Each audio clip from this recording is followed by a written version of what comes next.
మొన్న ఉదయాన్నే మా ఇంటికైతే గంగిరెద్దు వాళ్ళు గోవులనైతే తీసుకొచ్చారనమాట. బయట నుంచి పిలిచారు. ఎవరా అని వచ్చేసరికి ఉంది ఈ ఆవులైతే ఉన్నాయన్నమాట.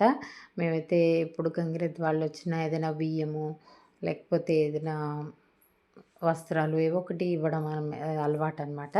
అయితే వాళ్ళు వచ్చి అడిగారు. ఆ టైం లోపలికి తీసుకొస్తానన్నారు. ఇంకా మేము తీసుకురావాలా వద్దా అని ఆలోచించేలోపే అతను ఆ తాడు వదిలేసరికి లోపలికి నడుచుకుంటూ వచ్చిందనమాట. ఈ తెల్ల గోవైతే లోపలంతా తిరిగింది హాల్‌లో.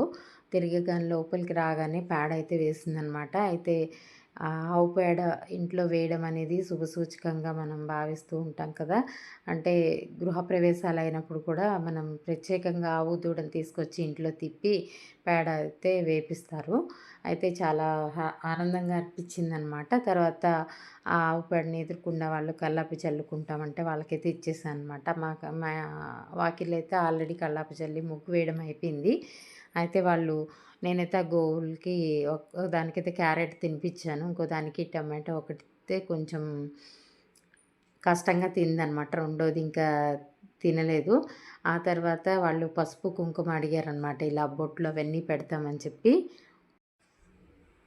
పసుపు, కొంచెం నీళ్ళు, కుంకుమ అవన్నీ ఇచ్చిన తర్వాత వాళ్ళు గోవులనైతే ఇలాగా మొత్తం బొట్లు పసుపంతా రాసి బొట్లు పెట్టి అందంగా అలంకరించి అప్పుడు తీసుకెళ్లారనమాట.